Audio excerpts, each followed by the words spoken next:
Welcome back to Nasdaq Trade Talks. My name is Jill Malandrino, Global Markets Reporter at Nasdaq. We've been coming to you live from Georgetown University at the DC Blockchain Summit. Joining me for this segment, we have Joe Roats. He's the founder and CEO of Dragon Chain. We're going to focus on hybrid enterprise blockchain solutions. Great to have you with us on set. Before we get into what hybrid enterprise solutions are, there are some challenges to mass blockchain adoption. Let's go through some of those. Okay, yes. One of the biggest is flexibility, right? The fact that it's not a simple technology generally, and it's kind of a big challenge to understand enough, to abstract enough, to make it reasonable for a business to actually take on. Then there's also regulatory. There are a lot of other things that come in that are probably not necessary, but they are a big That's where we are challenge. Right now. Yeah. Well, I mean, so the question is, there's always going to be a little bit of risk around replacing legacy systems. So how can enterprises better integrate blockchain technology into their existing platforms? They need to focus on flexibility. They need to focus on the actual capabilities of the technology, right? And as much as possible, find the platforms that are flexible enough to actually leverage all of. There's a huge variety of technologies that have been applied. Different ways to look at blockchain, and we try to fit ourselves in there, position ourselves as the platform that can actually help the businesses leverage all of those different ways to do things. So, do you think that blockchain is reshaping privacy at this point?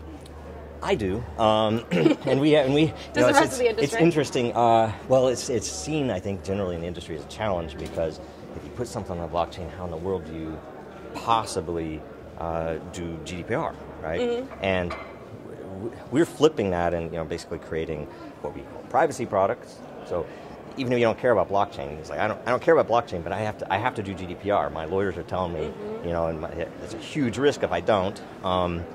That we, as an example, can provide a way for you to prove to the auditor, to prove to your customers that you're following all the rules, right? And you can actually, because our entire architecture was based upon privacy and the ability to use sensitive data, right? HIPAA data, financial data, things you can't normally do on a public blockchain, and it fits really well, and it gives us this extra capability, whether or not you care about blockchain, cryptocurrency, or anything, but the fact that you can provide measurable proof from multiple different angles to anybody that might ask you or challenge you that you've actually followed the rules. All right, so let's get your outlook for 2019, because having covered this conference for 2 or 3 years at this point, and other coverage, 2017, 2018 was all about the theory and the technology. 2019 feels like show me, like we need to start implementing this. Right, it's very much about actually building the real solutions and demonstrating the real value and, frankly, positioning yourself for what's going to come. I mean, it's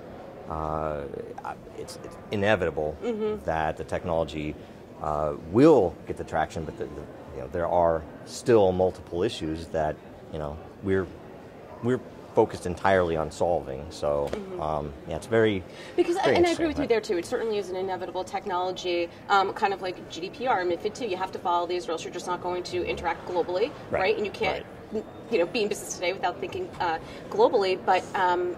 Blockchain is also not a one-size-fits-all solution, and figuring out that ecosystem will take some time, but I do find it encouraging from what I've heard from this conference that we're starting to see these use cases and we're able to talk about things that companies can relate to. Right, and if you look at it as you can easily look back at early internet, and no one knew, and our answer has always been, we aren't going to define these are the cases you should use blockchain and these are not, because that would be like saying the internet in the early days is only for X, which it obviously isn't. So it's the manner of thinking that you can apply scarcity and assets and all the things you can do with blockchain and cryptocurrency to any industry, right? And that's what we've been focused on since 2014.